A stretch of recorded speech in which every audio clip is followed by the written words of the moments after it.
You're watching New Car Spin. I'm your host, Brian Grant, and we are in Malibu, obviously, and I am with the Mazda 3. It looks pretty cool. That's about all I'm going to tell you right now. It is a front-wheel drive, four-door hatchback, if you can't tell. That's what a hatchback looks like. And I think it's pretty cool looking from every angle.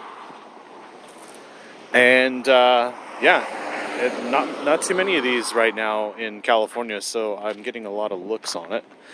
I do like this back end here and how it curves over. It actually looks like a wave, which is why I parked it here, because you can see the waves over there on the beach. That's Zuma Beach, by the way. So, and that's Point Doom on the other side. But the way this kind of curves over like a wave, it's kind of cool, and you can actually see it in the sign over there too. So, yeah, it's an interesting design. And this one's the premium front-wheel drive manual. So that's what I wanted to talk about, is the aspect of the manual.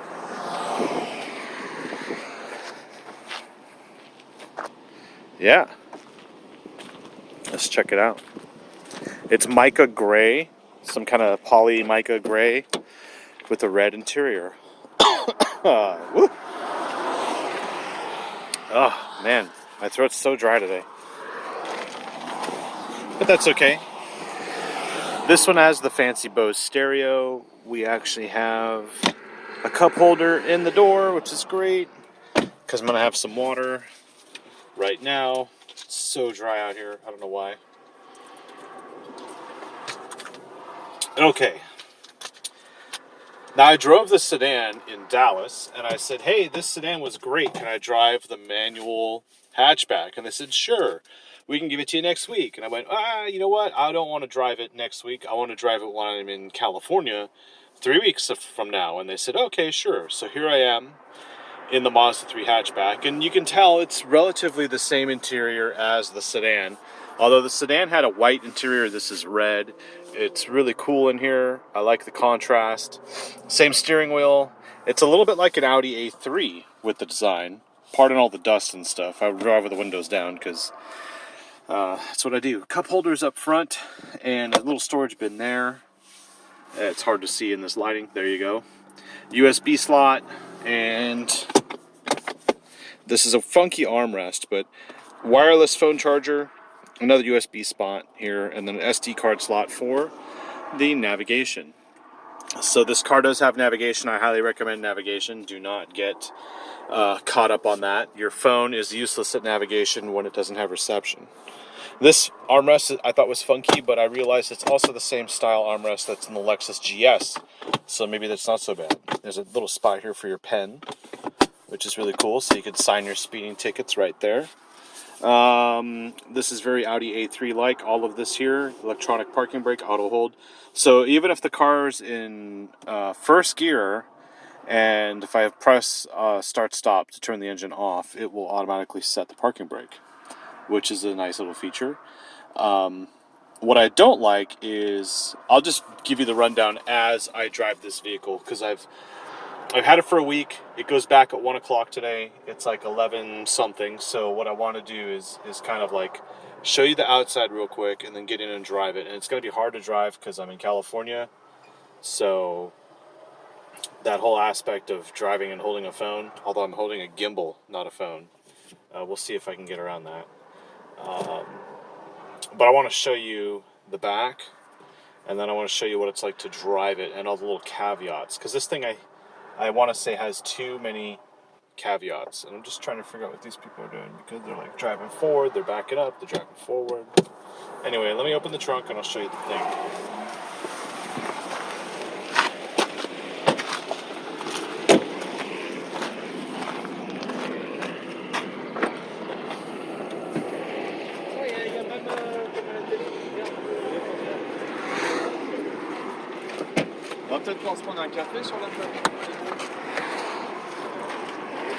Okay, so when you open the trunk, this hardcover is nice to have instead of the stupid roller thing, but it's in the way if you want to lower the seats.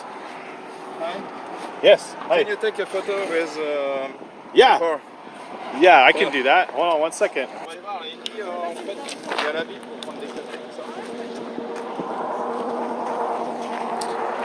Okay, so I'm going to get back to the thing here. I had to do photos with the little photo op here. So the back seat's not that roomy if you look at like the leg room. Let's see if I can get my gimbal here. Sorry, once I set it down, it got all wacky. There we go. One. All right. So very minimal. I mean, I can't even fit Gary Busey's book between the seat and the seat bottom. So there's not much room there for that. And then you can set the seat down with this little tiny button here. But obviously it's not going to fold forward because there's not much room to fold it forward. So this car is not that roomy as a hatchback compared to something like a Golf or even the Fiat 500.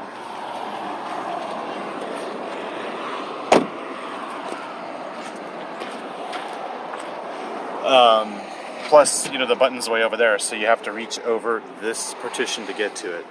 And then you can lock it from here, but you can't close it. So there's a lock button, but then you have to manually close it. And the funny thing is, you'll see on the key for a hatchback, really weird, there's lock, unlock, and panic, but there's no trunk open button. A great French family there wanted me to take their photo. It was awesome. They're like, oh, very good, very good. But I don't speak French, so I tried the best. I didn't even try. I'm like, muy bien isn't French. Anyway, I can't open the trunk with the button. I can only lock and unlock. So if the car is locked, you can walk up to it, and the trunk will unlock if you press the unlock button here. And there is a backup camera, but it's not in any of this. It's just that the backup camera is down here. So it's probably going to get a little dirtier than you expect. Whereas in the Golf, it's hidden into the emblem there, which is also the emblem would be the latch open. It's a great design, but this is where I have my concerns. You'll see here optional lighted door sills. They're the shiny metallic, and they do have a light up at night. It's really cool, nice touch. It's an option. Memory seats. If you look through here, you'll see the buttons for that. I've never used them. I've only had the car for a week. Not a big deal. I love how the door handle is integrated into the trim here, or maybe the trim is integrated to the door handle, whichever way you look at it. Which came first, the chicken or the egg? Alright, so I'm going to start the car. What happens with these cars is their airbags trigger some kind of sequence, and it somehow messes up cameras with the way it syncs audio, so I apologize, but I don't edit my videos and I don't cut, so with the exception of that film, which I was able to pause.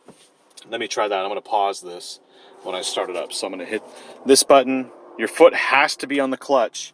Even in neutral on a manual, your foot has to be on the clutch, which for you millennials is that pedal on the far left over there. So clutch, brake, and press start.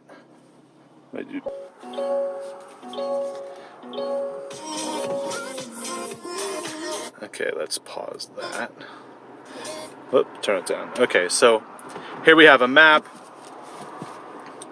And we have our digital display, which you can go through the different info here and see different stuff. And you have your radar cruise and everything. And I love this speedometer because it'll show the speed limit. And then where the speed limit is, you'll see right there a red line. That's the speed limit. So that red line will move to wherever the speed limit changes to.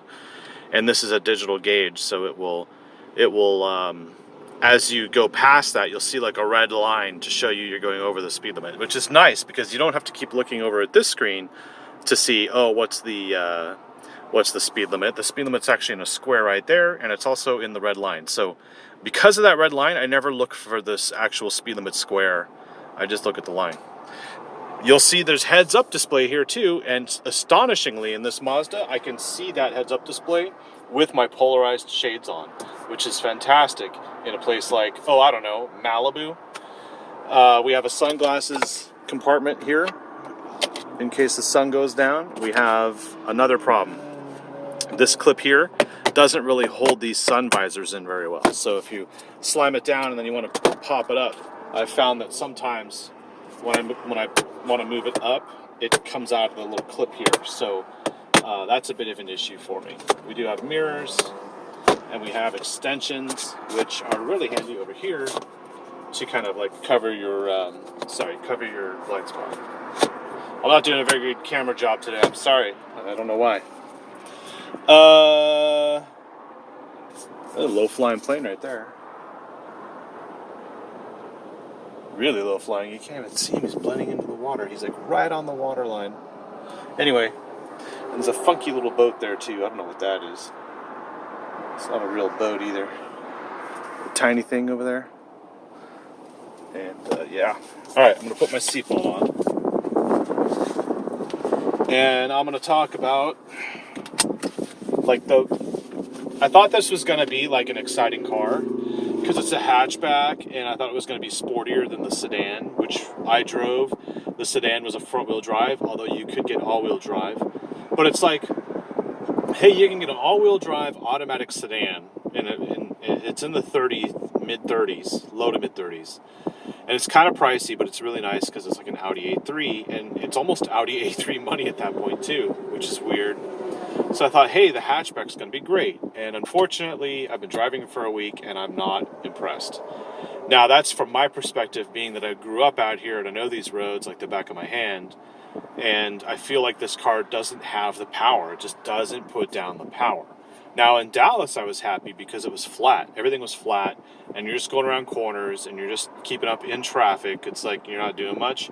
But here, through the canyons and on PCH, and there's always these speed changes, and it's not level. I mean, you could see, like, there's nothing level about any of this.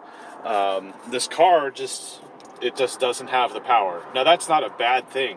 If you're 16, if you're 18, and your parents are buying you a car and they want you to be safe, and they think slow is safe, then this is a nice car to have. I'd rather have this over, I don't know, a Chevy Cruze, maybe. They don't make those anymore, so it would be used. But basically what I'm getting at is, this is not a car personally for me, so I'm going to try and remove that aspect, and I'm just going to tell you, the Mazda 3 sedan is great.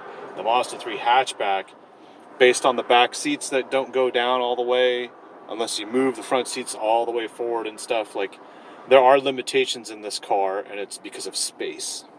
And the Audi A3 has that same kind of limitation, but just in a different package. So you're paying more for that. Here, you're paying less. So the expectations kind of lower down a little bit, especially when it comes to performance. Unfortunately, I always equate like the Mazda to like a sports sedan or a performance car, so I have a problem with this. I wish there was a Mazda Speed 3 I could drive because I want to know what that's like. There isn't, though, so we're not going to speculate, we're not going to talk about it, we're not going to compare. I'm actually now surrounded by tourists. So, a lot of Europeans here today, no problem with that. I have fun with this. This is fantastically fun. The viewpoint is great, but the sun is behind the sign, so they're all taking their shot behind the sign with the sun, and you have to change your exposure to kind of account for that. It's tough. It's not easy at all.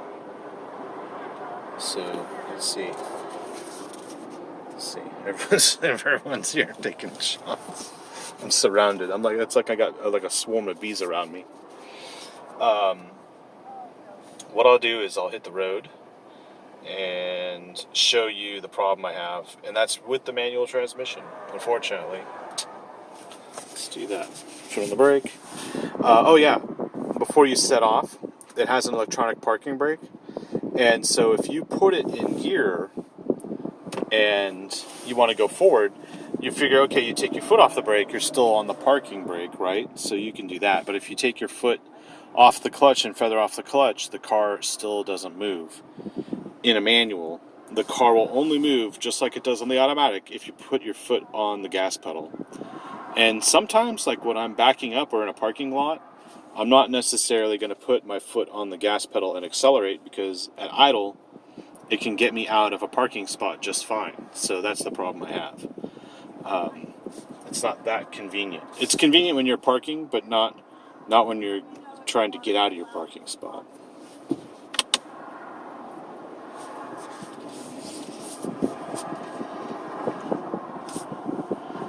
totally surrounded by tourists.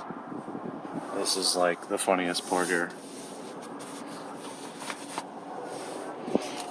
Yeah. It's better, like, to be not here. So let's be not here. A bus.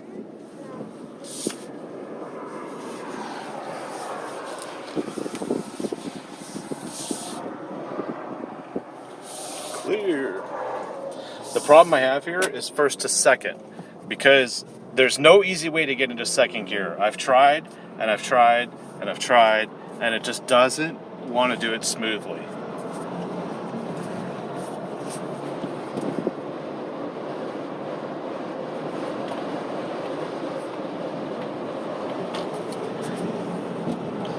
But overall, it's great. It's great to drive from the perspective of listen to how quiet it is in here.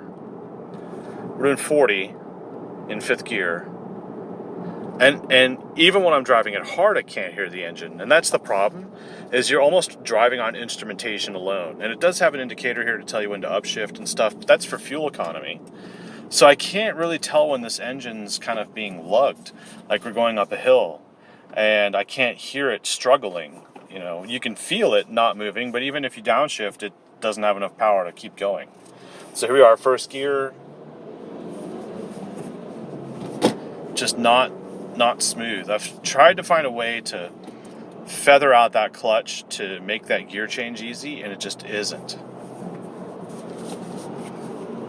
So we're along Zuma Beach right now.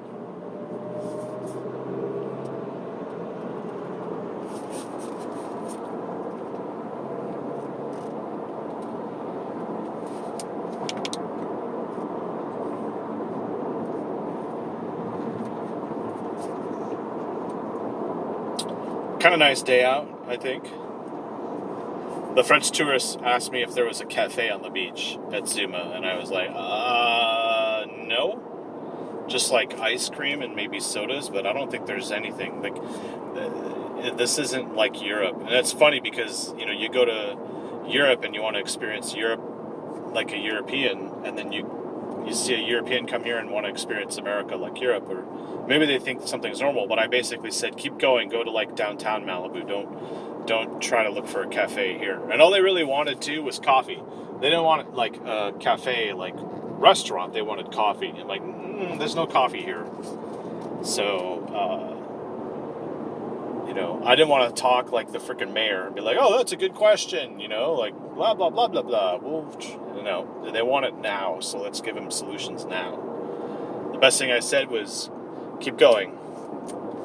So, unfortunately, yeah, there's like no cafe here, just bathrooms, which is stupid.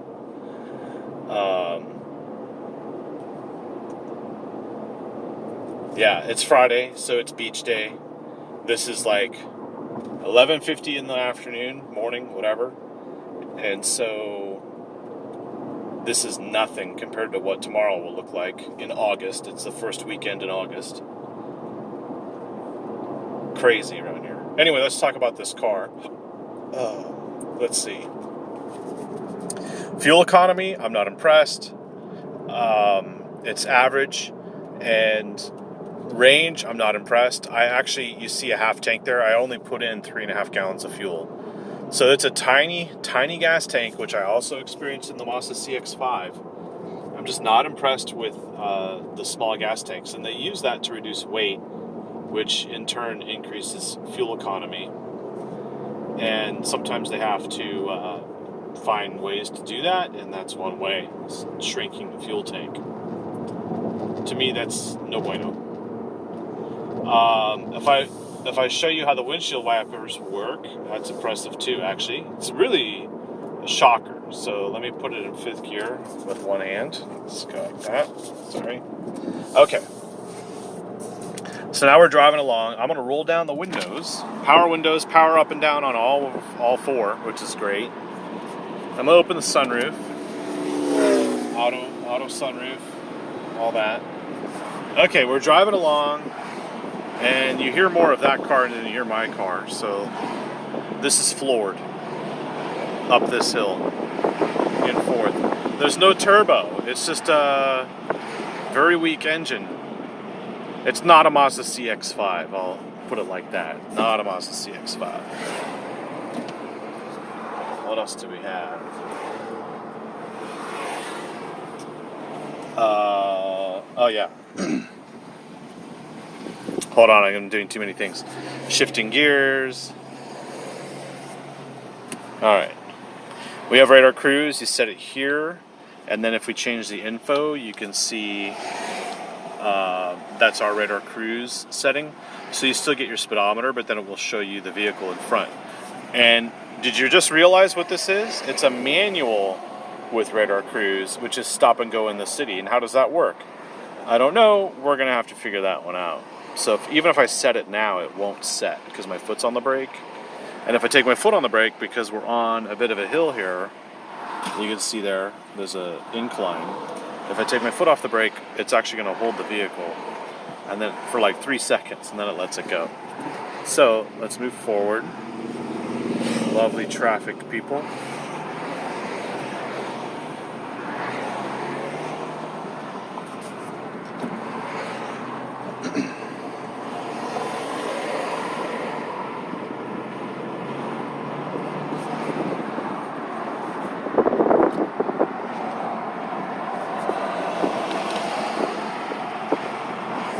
Let's see, we're in 4th gear. I'm going to set radar cruise. And it does brake to slow us down, but I don't know how it's going to bring us to a stop. I'm going to have to put my foot on the clutch. And here's what I can do. You can see my blind spot monitor. And of course, I was also like encroaching on the fog line there. What I'm going to do is I'm going to switch into 5th gear, right? So we're in 4th gear, and you figure you put your foot on the clutch, the radar would turn off. However, see if I can get this angle. 5th. We still have radar cruise. So let's increase the speed. And it increases in 5 miles an hour if you hold it down.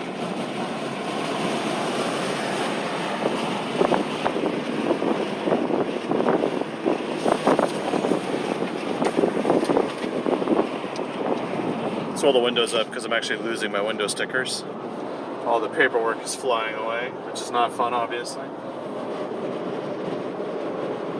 Okay, it's braking on its own. I'm in 5th gear. And let's just say I upshift to 6th gear. You'll see it goes from 5 to 6. Okay, so I'm in 6th gear now. And look, I can't hear the engine. Let's close the sunroof. We're at 1200 RPM. So it gives me warnings to upshift and stuff, but it won't give me warnings that I'm in the wrong gear. Look at this. It's going to come to a stop because there's a red light up there. Look at this. It's going to stall. I have to put my foot on the clutch. No warning, no warning, no warning, no warning. Now it says 6 to 4. Okay, 4. I'm not braking. 4 to 2. Oh, that's cool. And what does it say? Mazda radar cruise control cancel, drive safely. Okay, so I'm in 2nd. And now it won't do radar cruise. So basically my point here is radar cruise is great on an automatic. If you want a manual, don't pay for the vehicle that has radar cruise because you're wasting your money. I said the same thing about the Volkswagen Golf R. I actually prefer the Golf R with DSG. So we're not using radar cruise now. That's floored.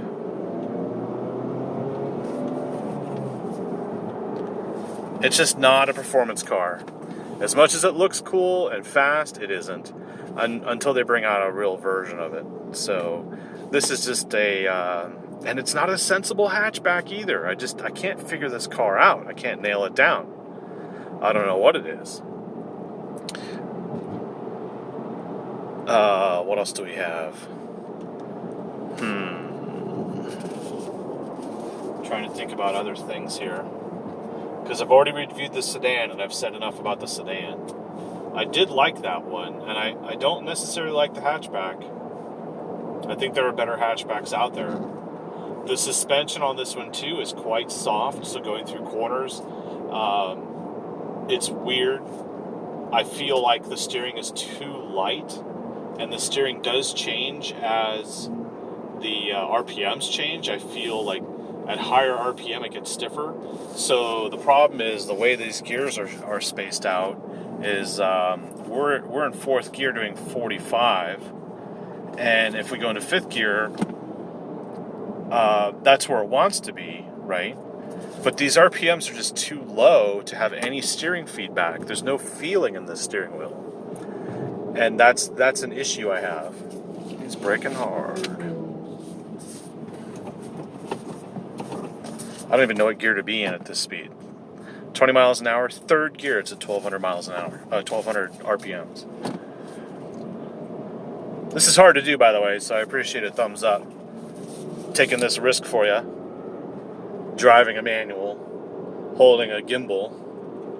Not holding a camera, but holding a gimbal holding a camera. And then now we're in third gear and we're at 41 and it's at 3,000 RPM. So like second gear, third gear, fourth gear are really spaced out oddly. And first gear, if you drive it really hard, you end up hitting the rev limiter and then it shuts the engine off, like the fuel cut off. So you're not getting much going on here. Like this is a difficult car to drive if you can't tell. And there's always a Tesla guy in the holding him. He's in the blind spot, but my blind spot monitor is not telling me, which is weird. There's this button here. There we go.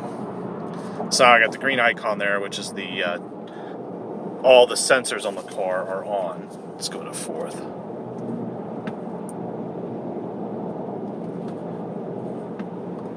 Yeah. Fifth gear. Yeah, essentially what I'm getting at here is this car isn't fun. It's not really enjoyable to drive. It's not that practical. And I didn't even tell you how much this car costs. This car's $33,000. And it does have quite a few options on it. Is it $33,000? I gotta be extra careful here now, like looking at my sticker price, driving along, and as the Bentleys drive by. No, sorry, 29,000. I had a different window sticker with me. Basically, 29,000 is a lot of money for a car that does this. This is all it does. So it's not that great, in my opinion, if you are a college grad or a parent or somebody who isn't a first-time driver. I think first-time drivers, this is great. But I think if you're used to driving, this is a great luxurious interior, and it's got a cool navigation system, and the Bose stereo is fine. But for me, it's just falling short on a few things compared to the other hatchbacks. It looks good, but that's not enough to compete. It really isn't enough to beat out the Golf or even the Fiat 500 or the Mini. There's a lot of even the Mini at this price. So there's some stuff there that you need to think about when you're considering the Mazda. But because I enjoyed the sedan so much, I thought the hatchback would be great. And honestly, I'd rather just have the hatchback. I mean, the sedan. The hatchback I would skip. Let me put it into, we're floored right now, so we're not even getting up this hill. 42, 43, 44. That's in fifth gear, too. So that's how lacking in power this is. I've driven Honda Accords, 84 Honda Accord up this hill and never had to downshift. So let's downshift. Now we're in fourth gear. 45, 46, 47. It's not really moving, is it? Even at 3,000 RPM. So, that, by the way, is the BMW 3 Series, and it looks like a Japanese car. There's a lot going on here today. Yep. So, yeah. Welcome to Malibu. All right, well, there you go. I drove the Challenger RT wide-body Scat Pack Hemi manual last week, and this week I'm paying my dues. I'm obviously, you can tell by the look on my face, I'm having a great time in the Mazda 3 hatchback. It's a head turner, but that's it. So please don't hate me. I gave this car a chance. I like the sedan, but from what I've been using it for this week, I'm not sold. I'm not sold. I think if they gave it a lot more power, it doesn't even need all-wheel drive. You can get all-wheel drive in this. But I think if you went for the base version all-wheel drive, I don't think you can even get the manual with all-wheel drive. Yeah, you'd have to be a hardcore Mazda fanboy to want certain things that they don't offer. Alright, I gotta shift gears here now. It's a lot of work.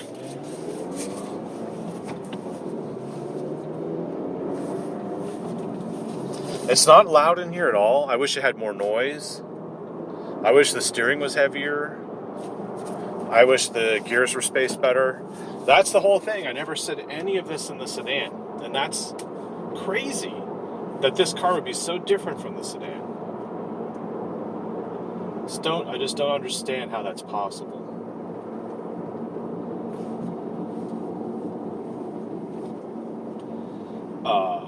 Yeah. Anyway, there's Pepperdine. Crazy. And on that note, I think we'll head into the kind of like downtown area of Malibu. There's a backup camera, but there's no button to activate it from here. You'd have to put it into reverse, which is easy to do in manual, obviously. Shortcut button, home screen, and you can get around on it similar to the way you would on an Audi.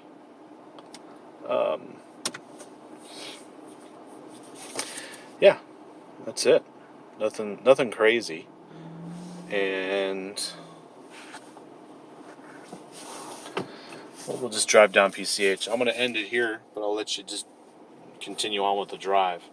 Thanks for watching. Like, subscribe, comment. I would get the sedan before I would get the hatchback. That's all I'll tell you.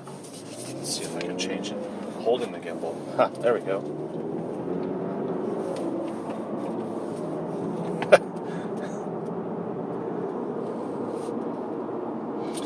Again, this is New Car Spin. Check out my other videos. The Challenger, the Mazda sedan, blah, blah, blah. You know, like, I was so excited about this Mazda 3. Really, honestly. And I thought it would be sportier than the sedan, and it's the opposite. The sedan is sportier than the hatchback. With an automatic, too. And there's no sport button in here. The automatic has a sport button. There's no sport button. Like, when you toggle, it doesn't exist. So, yeah. Alright, well, I'm going to go get lunch. It's 12:05. And I hope you enjoyed this review. Let's move left. And, yeah. Not much else to say.